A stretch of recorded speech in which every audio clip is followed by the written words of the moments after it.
Hola, ¿qué tal? Bienvenidos a Oquetza. Yo soy Carla Valdespino Vargas y pues bienvenidos a una misión más de Oquetza que estuvo en pausa por 2 martes, pero bueno, esto del trabajo a veces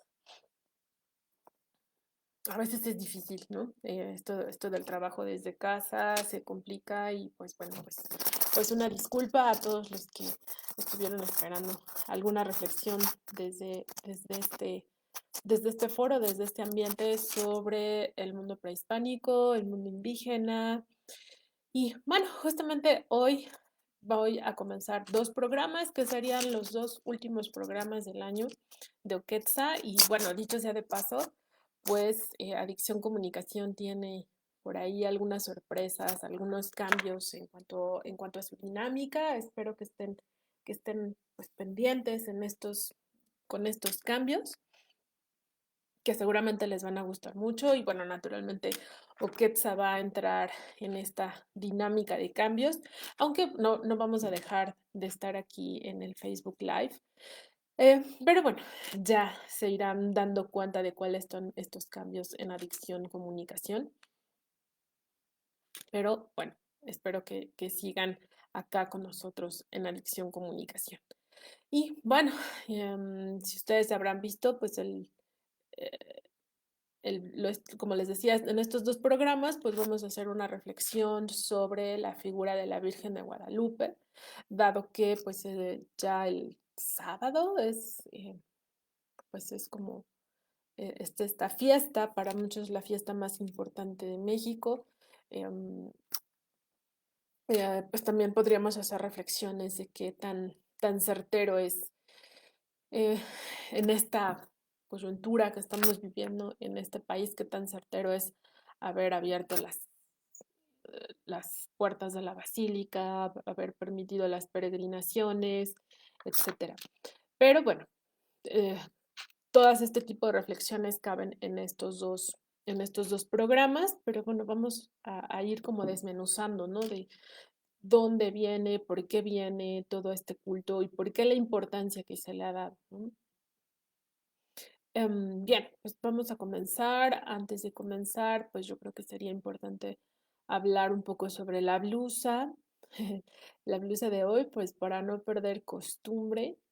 Em, la blusa de hoy también es de Oaxaca, como las últimas blusas que había portado en los últimos programas en los que nos encontramos de Oaxaca, ay Dios mío, de Chiapas, que estoy diciendo.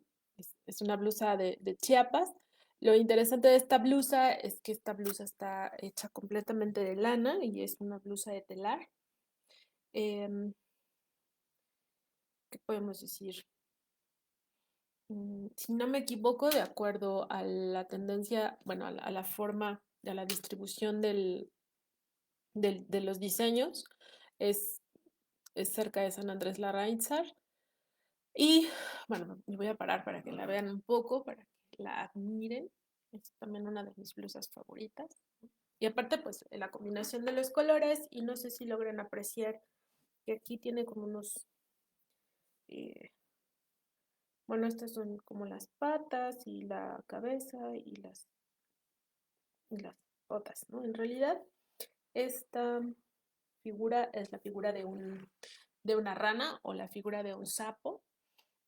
Los sapos y las ranas, principalmente las ranas, son animales importantes. Yo creo que también es que hay tantos temas que podemos abordar aquí en Oquetza, que bueno, uno de los temas que creo que no hemos abordado, nunca hemos ahondado en porque ya en algún momento, si no me equivoco, hace como 2 años, bueno, dicho sea de paso, Oquetza ya tiene más de 2 años transmitiendo aquí en Adicción Comunicación.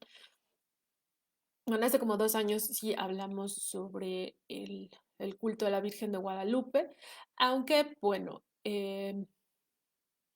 no abordamos un tema que vamos a abordar ahora, que sería el vínculo entre mm, Tonantzin, Cihuacóatl. Ahorita vamos a recordar quién era Cihuacóatl.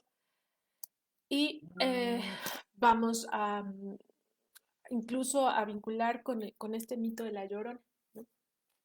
Esto va a estar interesante, que fue un tema abordamos, em, que no abordamos hace 2 años ya, ¿no? Bueno, aquí Juan José ya me mandó un mensaje. Juancho, hola. Dice que qué guapa me veo hoy. Bueno, pues más bien la blusa, ¿no? Eh, Blusa huipil, ¿no? Y bueno, pues muchas gracias, Juanjo. Y bueno, para el frío, porque ya hace frío, también traigo un rebozo de lana, que también es de por allá de Chiapas, ¿no? También por el diseño, según yo, lo poco que sé en cuanto a textiles, pues es de esa parte de San Andrés, ¿no? Si alguien por ahí me dice, no, Carla, estás muy equivocada, bueno, se aceptan reclamaciones textiles indígenas, ¿no? Sí, porque ya está haciendo como frío, ¿no? Entonces, bueno, pues esto es para taparse el frío de Toluca. Y bueno, aparte que la blusa, pues la blusa, como les comentaba, es de lana y la verdad es así súper calientita y casi no se necesita como otra cosa, ¿no? Más que la blusa. Pero bueno, entonces, ah, pues vamos a entrar en materia de la Virgen de Guadalupe. Y bueno, también es que ay, se me vienen como muchas ideas a la cabeza. También uno de los temas que quedó pendiente, dos temas que quedaron pendientes este año, pues fue justamente reflexionar sobre las leyes y sobre el patrimonio del patrimonio textil y sobre las leyes que aparentan proteger los textiles indígenas, ¿no? Ese es un pendiente, quizás con ese pendiente abriremos el 2021. Um, y que bueno, pues ya seguramente se habrán enterado que la campaña de vacunación pues ya comenzó ahorita en diciembre. Um, por ahí tenía el dato, son 5 etapas de la campaña y pues bueno, teóricamente pues esperemos que ya a mediados del próximo año pues ya estemos en otra dinámica y quizás también de regreso al estudio de adicción, ¿no? Y bueno, entonces les decía, quizás abriremos 2021 con esta reflexión sobre el patrimonio, sobre las leyes del patrimonio textil. Y también pues haremos un recuento sobre cuántas marcas y cuántos diseñadores han robado, ¿no? O han plagiado todos estos diseños. Y también yo estaba pensando en que no solamente grandes diseñadores han hecho esto, sino también muchas eh, mm, pequeños diseñadores, o bueno, no tan reconocidos diseñadores en México lo han hecho. Y pues también, obvio, cabe la reflexión, ¿no? Ese sería como el primer programa del siguiente año y nuestro segundo programa pues sería uno que quedó también pendiente sobre todos los sacerdotes que intervinieron en este movimiento, bueno, no movimiento, en este trasvase o en esta traducción del pensamiento mesoamericano al pensamiento hispánico, ¿no? No sé, como Fray Bernardino de Sagún, Fray Jerónimo de Alcalá, Fray Diego Durán. Entonces, todos estos frailes, todos estos misioneros que fueron como tratando mm, pues sí, de comprender todo este pensamiento y que gracias a su trabajo, pues nosotros también podemos, pues tener como esta visión, ¿no? Aunque sí, bueno, una visión bastante cristianizada y que, bueno, de ahí, pues, obvio, podemos hablar de otro tema que sería, y que se vincula justo a este tema, que sería cómo se fue dando este proceso de cristianización en México con la conquista. Que bueno, en la escuela y a veces nos dicen que la conquista fue a través de la cruz y la espada, pero bueno, como creo que esta idea de la espada nos queda como muy clara, pero cómo se dio todo este proceso de la cruz, ¿no? Y cuál fue el recibimiento que que tuvieron, o más que recibimiento, recepción, creo que esa sería la palabra más adecuada. ¿Cuál fue la recepción que tuvieron los indígenas, los intelectuales indígenas con respecto al cristianismo? A veces podríamos pensar que tuvieron una recepción pacífica, ¿no? Creo que ese es como como la idea que nos dan como a entender, ¿no? En la escuela. Bueno, siempre me refiero a la escuela porque es el primer vínculo que nosotros tenemos con todos estos temas. Y bueno, pareciera que fueron pasivos, que dijeron, ah, sí, está bien, ok, vamos a creer en, en Jesús y en la Virgen, pero no, fue todo un proceso súper interesante, todo un proceso de cambio, obviamente de pensamiento, de cosmovisión, pero fue muy interesante y bueno, justamente pues vamos a hablar sobre este proceso que eh, pues el contacto o pues sí, bueno, la recepción que se tuvo sobre la aparición o la supuesta aparición de la Virgen de Guadalupe, porque también vamos a ver que pues está como todo este sector de la población que en realidad duda de que la Virgen de Guadalupe se haya aparecido, sino que más bien fue un artificio de los misioneros para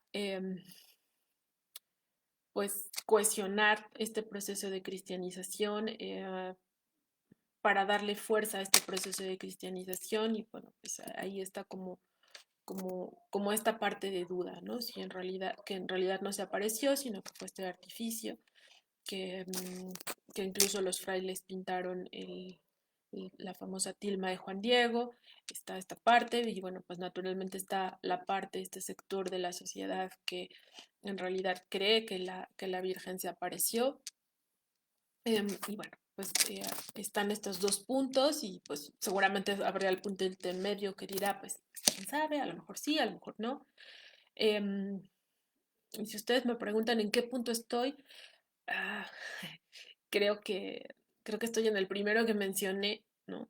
Em, que sí, yo creo que más bien fue un artificio, fue todo un un proceso de creación, no tan, no solo de los misioneros, sino también de los indígenas, ¿no? Más que una aparición, pero bueno, ese es mi pienso, ¿no? Como se dice en algunas comunidades indígenas, ¿no? Ese es mi pienso. Um, bien, sería súper interesante saber cuál es el suyo, ¿no?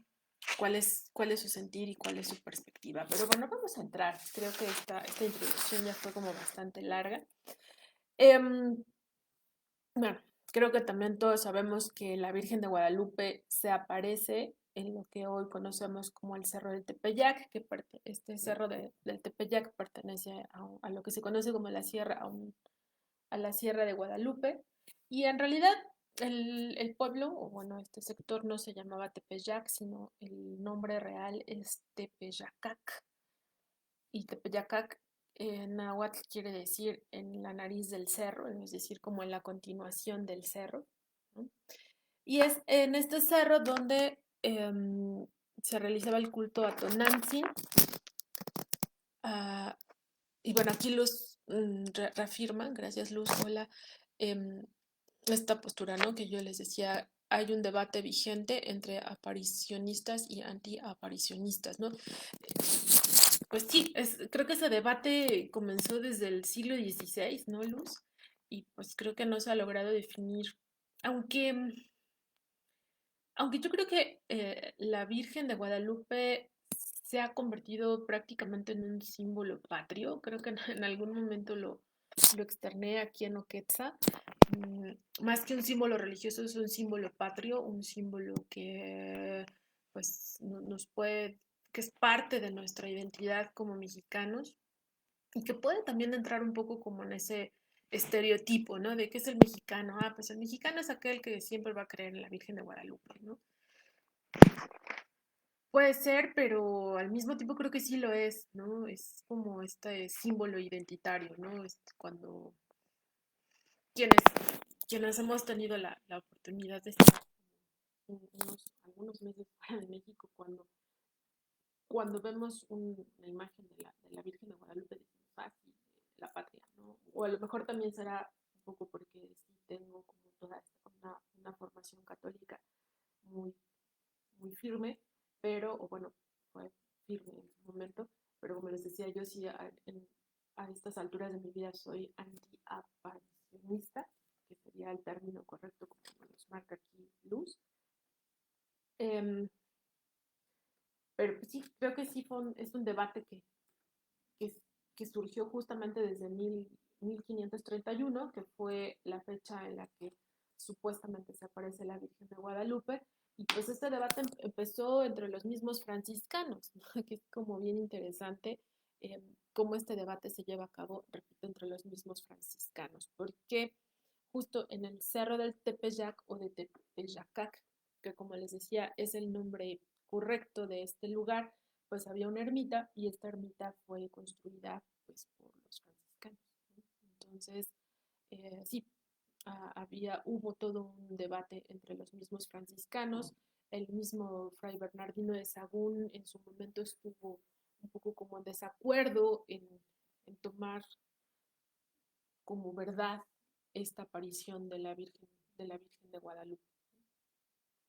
Natural, y bueno, sí es como interesante ver este debate al que se refiere Luz, porque pues es hasta 1746, o sea, 200 años después, en que se nombra a la Virgen de Guadalupe como la protectora de la Nueva España.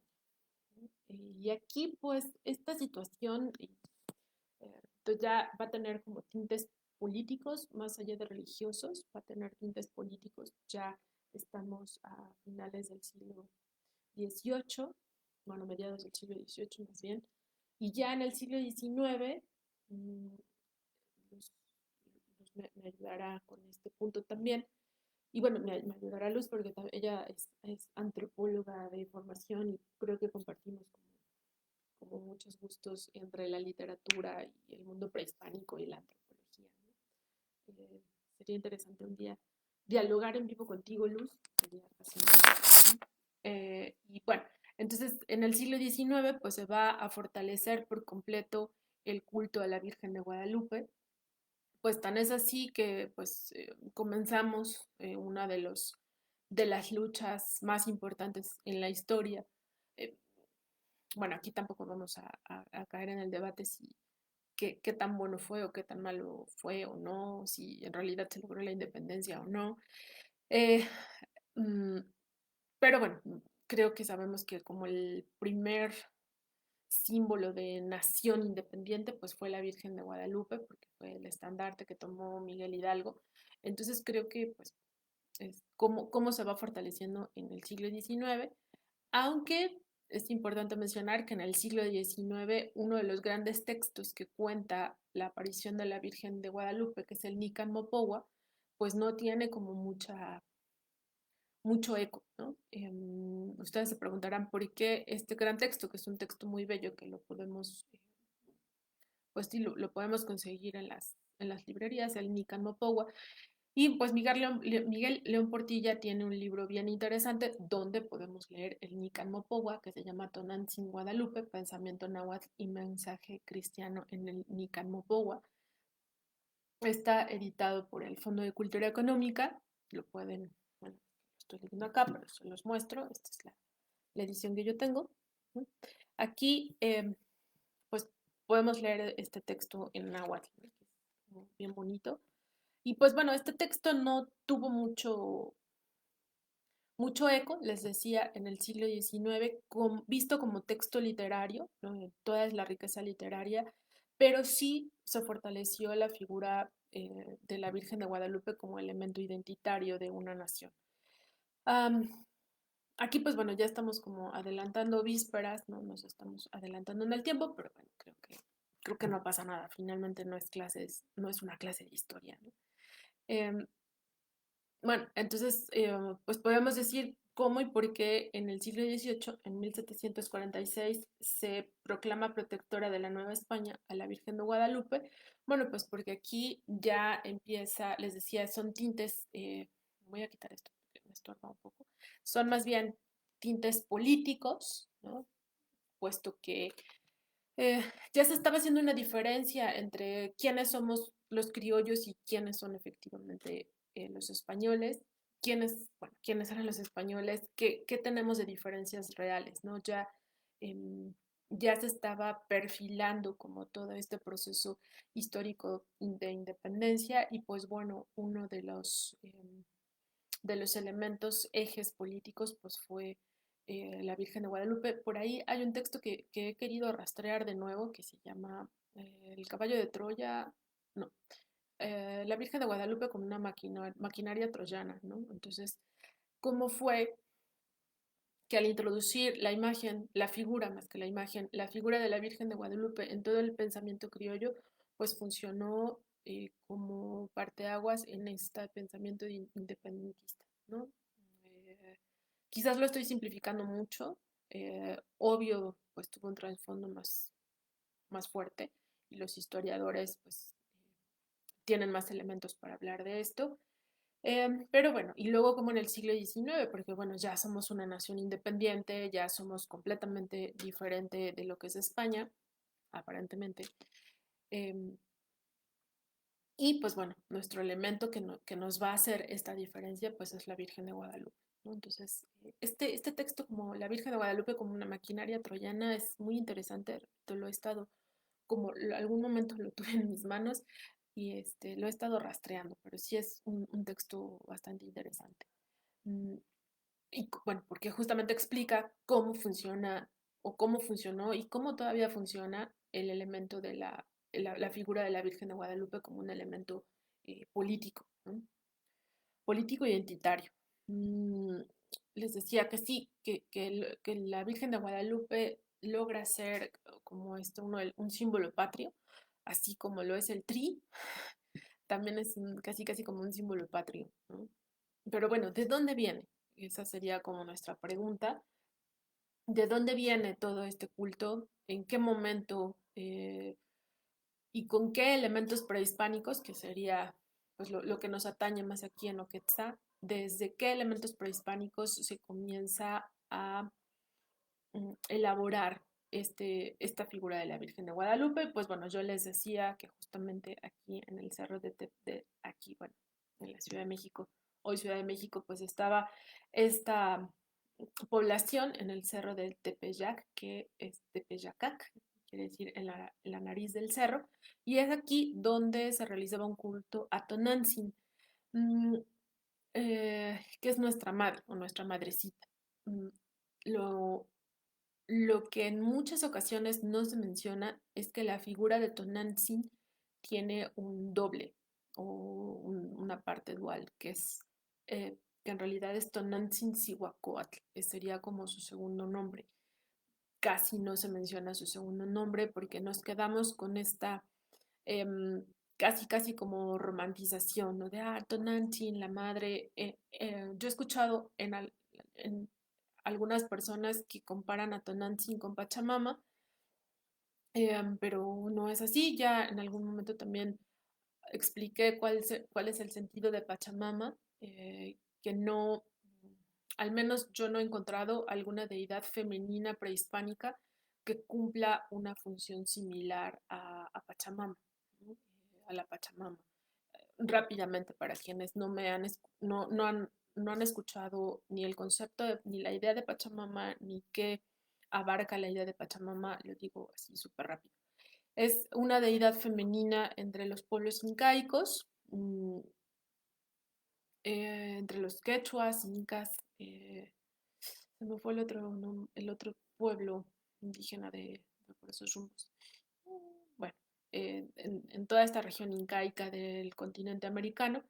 Y la figura de la Pachamama es la diosa vinculada con la madre tierra, con la naturaleza, pero aquí en la Pachamama estamos involucrados todos, ¿no? Todos somos la naturaleza, todos somos parte de ella.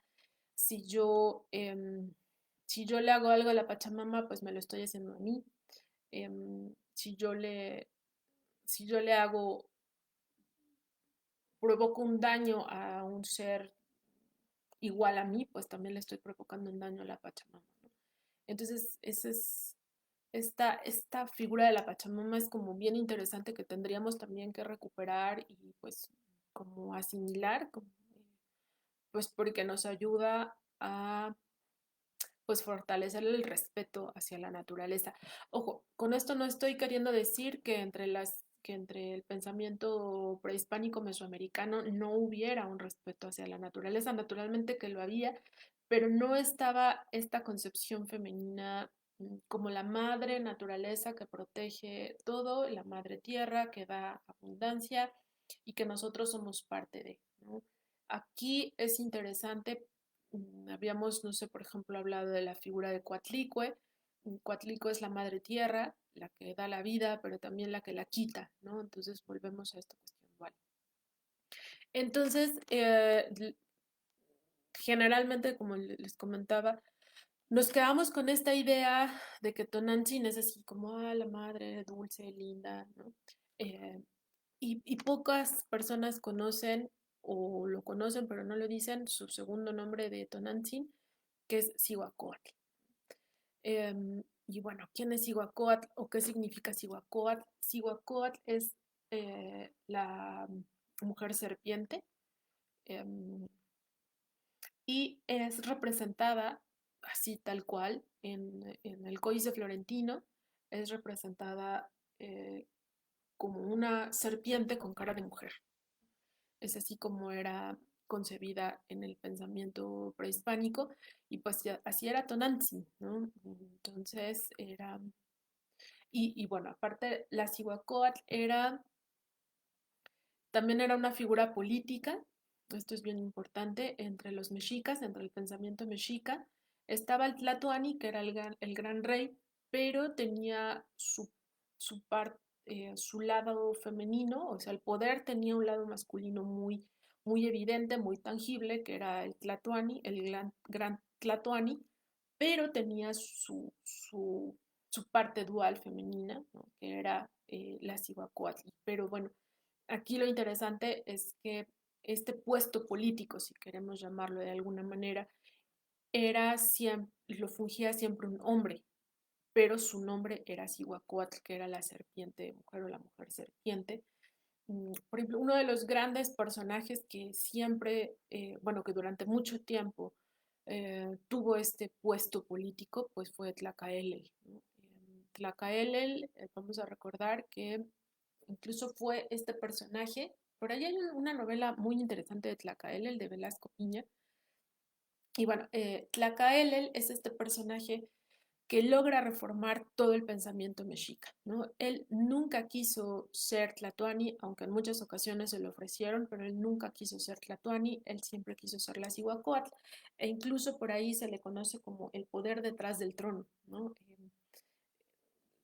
En algunos textos y algunos historiadores incluso manejan esta teoría que quien realmente gobernaba pues fue Tlacaelel, ¿no? Tlacaelel fue la Cihuacóatl, si no me equivoco, como de 3 tlatoanis. Bueno, entonces esta no solamente era una deidad, sino también era una figura política, la Cihuacóatl. Entonces estamos con este punto, ¿no? Entonces, pues para a los... y bueno, la Cihuacóatl era una... quien se aparecía, porque antes en relatos indígenas anteriores a este proceso de cristianización, pues sí se habla de que la Cihuacóatl se aparece constantemente en el cerro de Coatepec. No es Tonantzin la que se aparece, sino es la Cihuacóatl la que se aparece. Mm, Y se aparece, por ejemplo, en fiestas, se aparece en el cerro. Y por ahí en el Códice Florentino nos hablan de que más o menos en estos primeros años de la colonia, ¿no? Que es justamente cuando se aparece la Virgen de Guadalupe, hay muchos testimonios en toda esta zona y en toda esta zona de la Ciudad de México y también en lo que era México Tenochtitlan. Hay muchos testimonios de que la Cihuacóatl se aparece constantemente y es por eso que Fray Bernardino de Sahagún no está tan convencido que en realidad quien se haya aparecido hubiera sido la Virgen de Guadalupe, ¿no? Porque los testimonios más bien apuntaban a que fuera la Cihuacóatl, esta serpiente con cara de mujer. Aquí otro dato interesante es, bueno, que es lo que abordaremos en el próximo programa, es cómo esta Cihuacóatl se va de alguna manera a vincular con el mito de la Llorona o con la leyenda de la Llorona.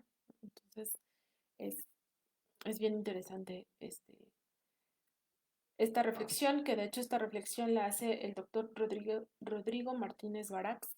Él tiene bastantes investigaciones y bastantes textos y entrevistas donde él nos explica cómo es que se vincula eh, la figura de la Cihuacóatl con la Llorona y por lo tanto pues vamos a encontrar el vínculo de la Cihuacóatl con la Virgen de Guadalupe, ¿no?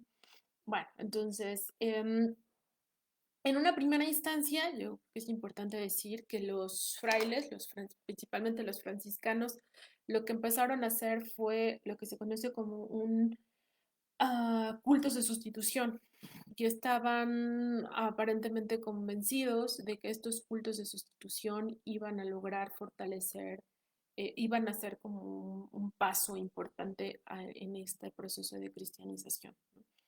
Y entonces, pues en este cerro, en el cerro del Tepeyac o Tepeyacac, em, pues había un culto de sustitución recordemos que es el cerro donde se llevaba a cabo el culto a Tonantzin Cihuacóatl. Eh, que bueno, ahora se conoce como Tonantzin Guadalupe y ahorita estoy reflexionando, entonces en realidad quien toma el lugar de la Cihuacóatl pues es la Virgen de Guadalupe, entonces también esto es como interesante. Pero bueno, entonces en muchos momentos pues los franciscanos lo que hacen es cultos de sustitución, ¿no? Y bueno, es por eso que muy probablemente vamos a encontrar esta primera capilla en el Cerro de Tepeyac, ¿no? Capilla franciscana. Después viene como esta segunda oleada de misioneros franciscanos, a la cual pertenece Fray Bernardino de Sahagún, y ellos ya empiezan a dudar que si efectivamente estos cultos de sustitución van a poder funcionar, ¿no? O si en realidad funcionan. Y ellos lo que plantean es que no están funcionando, sino simple y sencillamente están prolongando los cultos prehispánicos, ¿no? Eh, que bueno, los cultos prehispánicos se prolongaron durante mucho tiempo, incluso durante mucho tiempo todavía hubo algunos sacrificios humanos. Y pues podríamos reflexionar que algunos cultos prehispánicos siguen vigentes. Nos estoy pensando en todos estos, los concheros, ¿no? La danza de los concheros y cómo se va prolongando. Em, Todos estos movimientos también que sería como interesante estudiarlos, estos, los que se conocen como el camino rojo, el camino negro. eh, Me parece ser que hay algunos del camino amarillo, que son como diferentes movimientos que lo que pretenden es rescatar parte del pensamiento prehispánico, ¿no? Entonces sería también otro programa muy interesante para, pues, para charlar de estos movimientos que podríamos hablar que son una prolongación, ¿no? Prolongación ya obviamente con toda una serie de sincrética y con toda una serie de resignificaciones de muchos cultos, ¿no?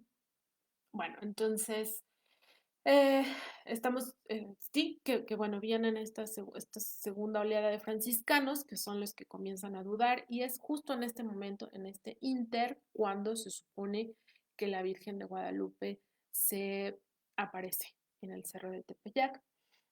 Es una deidad femenina, ¿no? Eh, Cihuacóatl, la Virgen de Guadalupe, no lo sabemos. Lo que sí sabemos, o al menos lo que nos cuenta el Nican Mopowa, es que esta deidad femenina le dice a Juan Diego, soy la madre del dador de la vida. Eh, y el dador de la vida, pues no es nada más y nada menos que Ipalnemowani. Digo, soy la madre del dueño del cerca y del junto, que es Tloquenahuaque. Eh, entonces, algunos de estos, de por qué surgen ciertas dudas con respecto a si se apareció o no se apareció, eh, es qué tan familiarizado pudo haber estado Juan Diego con la figura de Ipalnemohuana y de Tloquenahuaque. Y bueno, ¿a qué viene esta reflexión, no? Porque bueno, pues Juan Diego era un macehual, ¿no? Y en realidad, hasta donde yo he leído, en realidad entre los macehuales, el culto a Ipalnemohuani y Tloquenahuaque no era muy difundido, era más bien un culto que se realizaba entre los pipiltin, ¿no? Entre la clase más privilegiada y la clase religiosa más privilegiada, ¿no? Incluso sabemos que Nezahualcóyotl, perdón, mm, tenía o tuvo un templo al dios sin rostro, y bueno, finalmente el dios sin rostro, y que, bueno, se cuenta que Nezahualcóyotl decía que era la deidad más importante, y pues bueno, esta deidad pues no era nada más y nada menos que Ipalnemohuani, que era el que estaba como por sobre todo, era el dador de la vida y el dueño del cerco y del Juntotloquenahuaque, que son dos conceptos con los que se denomina a una misma deidad, que es como la deidad principal. También por ahí pues podemos decir que se puede equiparar a Ometeotl, ¿no? Por ahí algunos pueden decir que sí, que es Ometeotl, ¿no? Bueno, entonces estamos con esto y pues bueno, repito, qué tan familiarizado pudo haber estado Juan Diego cuando llega esta deidad y le dice, pues yo soy la madre de Ipalnemohuani, ¿no? Entonces son de estos detalles que logran sacar la duda, ¿no? Eh, y bueno, bueno, hablábamos de este punto también y pues podemos decir que el Nican Mopohua es un texto originalmente escrito en náhuatl. Ahora también, ¿quiénes escribían? ¿No? Los más iguales no lograban escribir, escribían los pipiltin, los intelectuales, y aparte está escrito en un náhuatl, es un náhuatl que se hablaba entre los pipiltin, ¿no? Entonces, quienes conocen la historia son los pipiltin. Entonces, repito, son como elementos que nos llevan justamente a la duda. Em, y por los cuales también yo decía que no solamente fue mm, un artificio creado por los misioneros, sino también por un sector importante de la población intelectual mexica, bueno, náhuatl, ¿no? Eh, pero bueno, quizás estoy en un error, ¿no? No lo sé. Um, y bueno, también ahí en el Códice Florentino, pues es donde nos dice que la Cihuacóatl y que incluso pues podemos encontrar una representación gráfica de la Cihuacóatl, que ya les dije que es una serpiente um, con cara de mujer, ¿no? Nos dice que también esta deidad o este ser, elemento femenino, se, se apareció durante los presagios. No sé si se acuerdan que antes de la conquista, antes de que llegaran los españoles, sucedieron varias cosas y que en este texto de León Portilla, La visión de los vencidos, nos narra que hubo una serie de presagios, ¿no? Entonces, uno de los presagios es que, bueno, se incendia uno de los templos más importantes, hay un cometa, por ahí, si no me equivoco, le traen a Moctezuma un pájaro que tiene la cabeza como un espejo donde se ve todo el universo. Y otro de los presagios es justamente de que hay una mujer, que es la Cihuacóatl, que sale a las calles a gritar por mis hijos. No, bueno, no por los míos, sino por los suyos. Ay, qué boba, perdón. Em, entonces, y que sale gritando, buscando a sus hijos. Y es la Cihuacóatl. Mm, Entonces, bueno, pues aquí tenemos cómo se aparece y cómo se va a ir vinculando poco a poco con la Virgen de Guadalupe. Em, Bueno, pero lo que sí no podemos negar es que la figura de la Virgen de Guadalupe lo que va a hacer es fortalecer un culto mariano en el mundo prehispánico, ¿no? Incluso, bueno, no, ya no es prehispánico, perdón, entre las primeras generaciones em, de contacto, ¿no? incluso en muchos relatos indígenas y en muchos cuentos indígenas, a la Virgen de Guadalupe se le pone en el mismo nivel de Dios, ¿no? Pues es una diosa, ¿no? Finalmente. Ah, aunque pues obviamente en el cristianismo pues la Virgen de Guadalupe no es una diosa, sino es un ser humano perfecto, puro, todo lo que ustedes quieran, pero no es una diosa en la visión cristiana, ¿no? Entonces, pues lo que también trataron de hacer los franciscanos en algún momento es pues aminorar este cristianismo mariano que se gestó a partir de la aparición de la Virgen de Guadalupe, ¿no?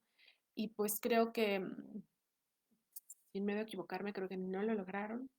El cristianismo mexicano es un cristianismo 100% mariano, 100% guadalupano. Y bueno, es esto. Bien, ¿qué más podemos mencionar? Les decía, pues bueno, el, el programa de hoy es como para ir sacando las cartas sobre la mesa y las vamos a ir juntando y darnosle como un orden en el próximo programa. Em, bien,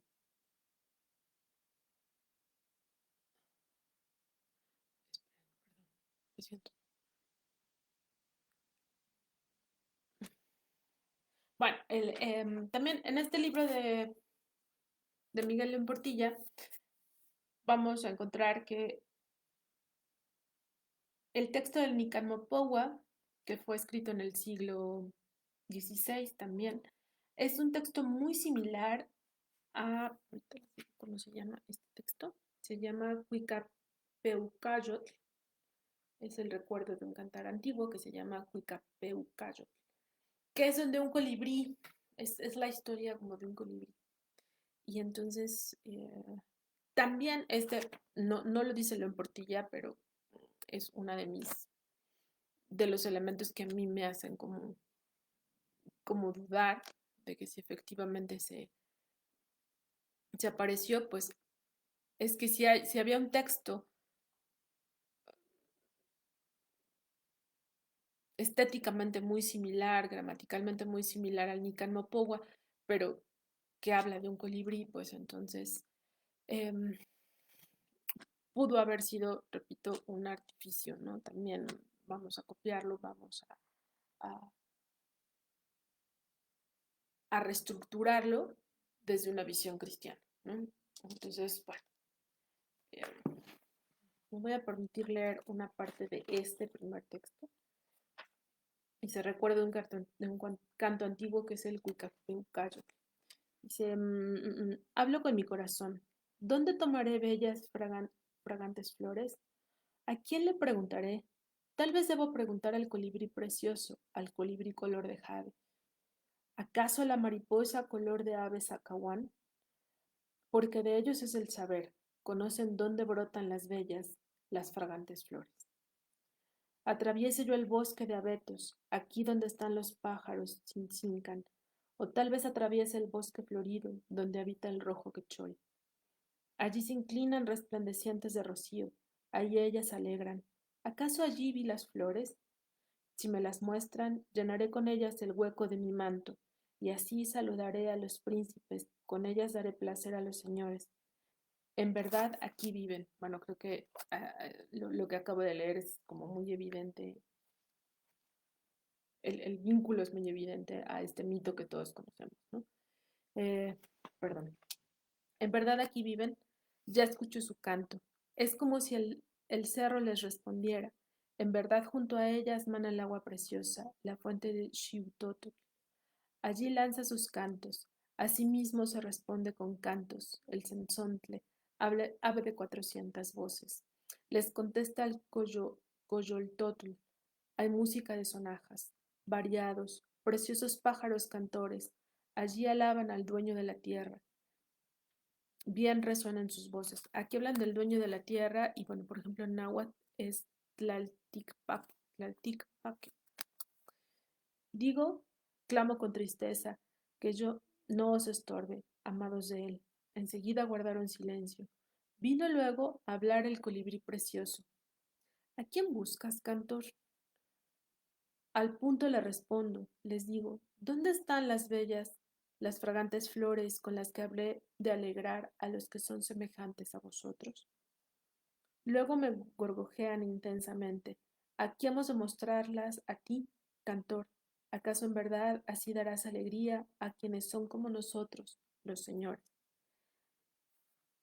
Esto sería como el principio de este texto que se llama Cuicacpeucayo. Am, bien, ahorita leo un fragmento de lo que sería el, el Nican Mopowa, que repito, vamos a abordar el Nican Mopowa más adelante, bueno, en el próximo programa, ¿no? Entonces, ¿cómo empieza el Nican Mopowa? Que es un poco más largo. Um, Diego. Dice, aquí se relata, se pone en orden cómo hace poco, de manera portentosa, se mostró la perfecta doncella Santa María, Madrecita de Dios, Nuestra Señora Noble, allá en Tepeyacac, Nariz del Monte, que es lo que les acabo de contar, ¿no? Que se dice Guadalupe. Primero se mostró un hombrecillo de nombre Juan Diego, luego apareció su imagen preciosa ante el recién electo obispo, don Fray de Zumárraga, que bueno, creo que también es como sabido por todos que Zumárraga no creyó en lo que le contaba Juan Diego, ¿no? Y bueno, se supone que por eso viene ahí como esta, pues como este milagro en el que se plasma la Virgen, se imprime la Virgen, la imagen de la Virgen de Guadalupe, ¿no? Y es así que, bueno, se supone que Zumárraga se convence. Y bueno, después, más adelante, no tengo el año, pero es el Zumárraga deja de ser el arzobispo y viene Montúfar, un nuevo arzobispo, y este Montúfar es el que fortalece el culto a la Virgen de Guadalupe, y lo fortalece también por una cuestión política, puesto que él no era franciscano y estaba un poco como en contra de los franciscanos, y era un poco como para contradecir la, la palabra de los franciscanos, y es por eso que también se fortalece el culto mariano y bueno, principalmente a la Virgen de Guadalupe. Es que estoy tratando de ver. ¿Dónde estoy? ¿Dónde me veo? Que es justamente muy similar a lo que les acabo de leer, ¿no? De este canto antiguo. Tal vez allá donde me dejaron dicho los ancianos, nuestros antepasados, nuestros abuelos, en la tierra florida, Xochitlalpan, en la tierra de nuestro sustento, Tonacatlalpan, tal vez allá en la tierra celeste, Ilhuitlalpan. Hacia allá estaba mirando, hacia lo alto del cerrito, hacia donde sale el sol, hacia allá de donde venía el precioso canto celeste. Cesó el canto, dejó de escucharse. Ya entonces oyó, era llamado de arriba del cerrito. Le decían Juanito, Juan Dieguito. Luego ya se atrevió, así irá allá donde era llamado. Bueno, repito, mañana, ¿no? El próximo, el próximo martes, pues ya nos ahondaremos un poco más en el Nican Mopowa. Y bueno, también, ¿por qué podríamos, o por qué se puede vincular a la Virgen de Guadalupe con la Cihuacóatl y con este presagio de que esta deidad femenina salía a buscar a sus hijos? Pues porque ella también le dice, hijo, ¿dónde estás?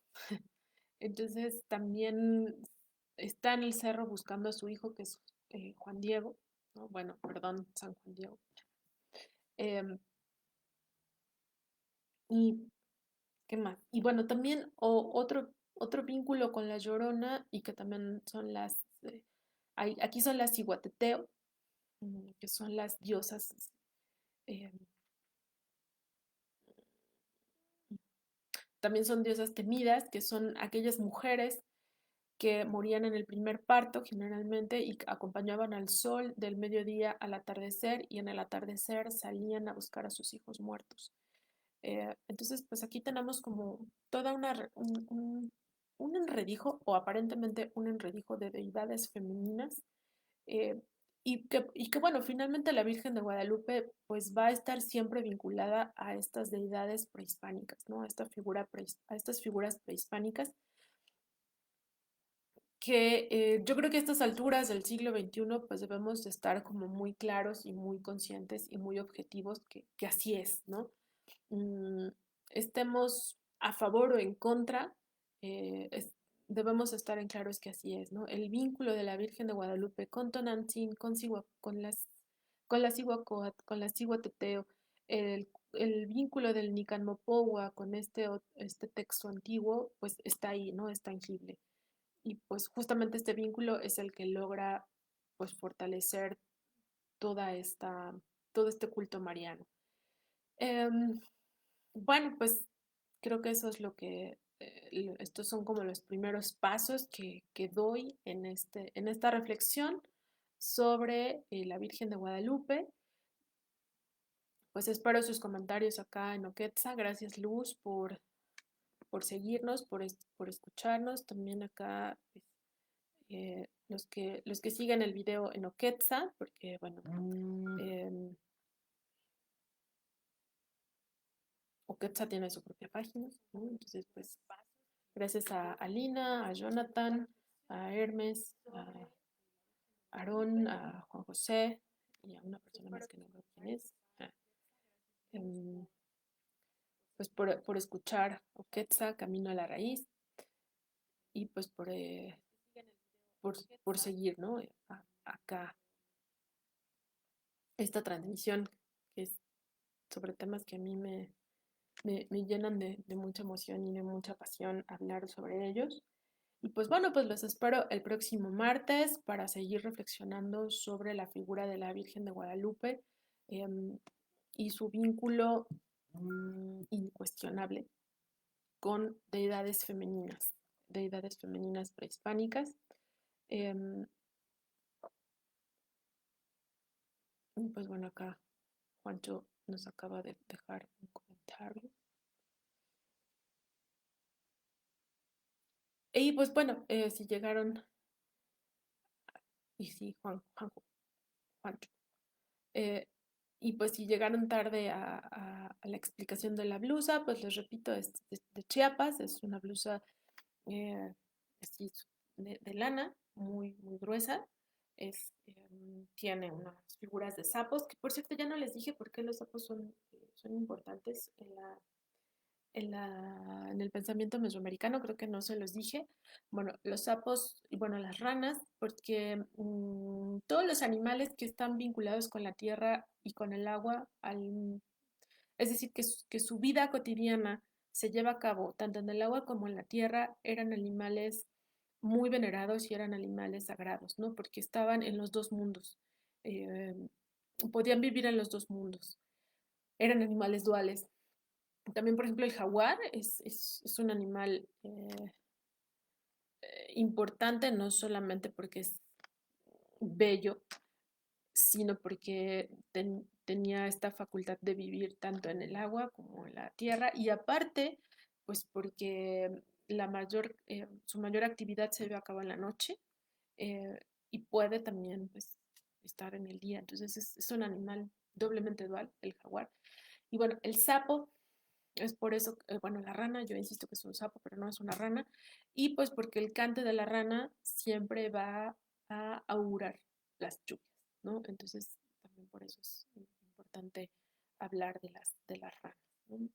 Y bueno, pues aquí vemos los rombitos, que también son como elementos muy constantes en los textiles, principalmente chiapanecos, y pues son pues el universo, ¿no?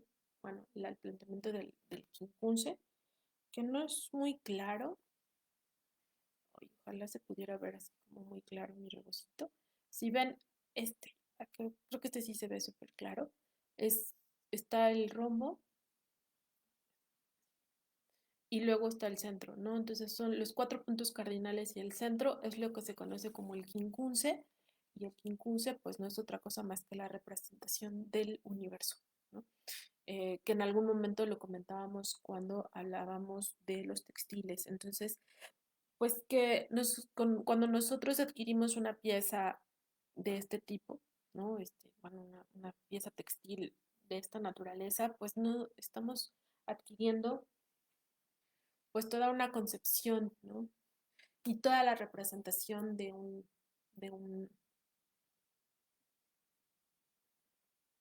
la representación de un pensamiento y la representación del universo en un textil, ¿no?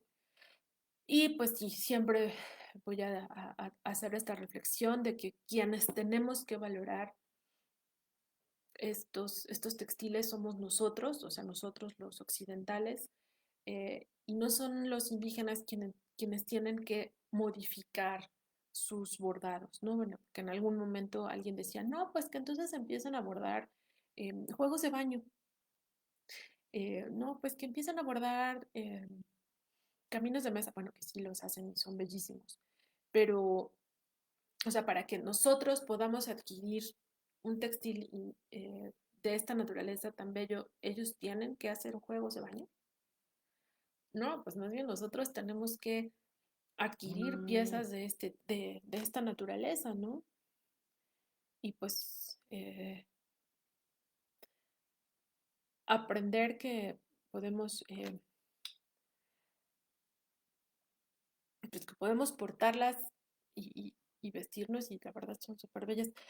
Sí, estas piezas son tan susceptibles a que se las pirateen diseñadores extranjeros, que fue justamente, Juanjo, uno de los temas que quedaron pendientes en abordar en acá en Oquetza, y decíamos pues al principio que vamos a retomar este tema. Prometo que va a ser el primer tema del próximo año, de hablar de todas estas, pues de todas estas problemáticas, ¿no? Que han surgido, porque pues no hay leyes o aparentemente no hay leyes que resguarden todas estas piezas. Y también pues vamos a hacer una reflexión que estas piezas nosotros las consideramos como arte, perdón, artesanía y no arte, ¿no? Aquí espero que José de Jesús nos esté escuchando, que él hizo una reflexión súper interesante en un programa que se llama Componentes Literarios sobre esto, ¿no? Este tema que les decía, que nosotros le decimos artesanía y en realidad tendría que ser arte y tendría que ser definido como arte, ¿no? Pero bueno, es artesanía pues porque la hacen los indígenas, ¿no? Generalmente es un poco como se zafan en la explicación. Bueno, pues espero que hayan estado a gusto aquí en Oquetza, en este espacio. Yo también estoy muy a gusto en este espacio. Los espero el próximo martes para seguir reflexionando sobre ese vínculo entre Tonantzin, Cihuacóatl y Guadalupe, la Virgen de Guadalupe. Bueno, pues yo soy Carla, esto es Oquetza y muchas gracias. Linda tarde, noche. Chao.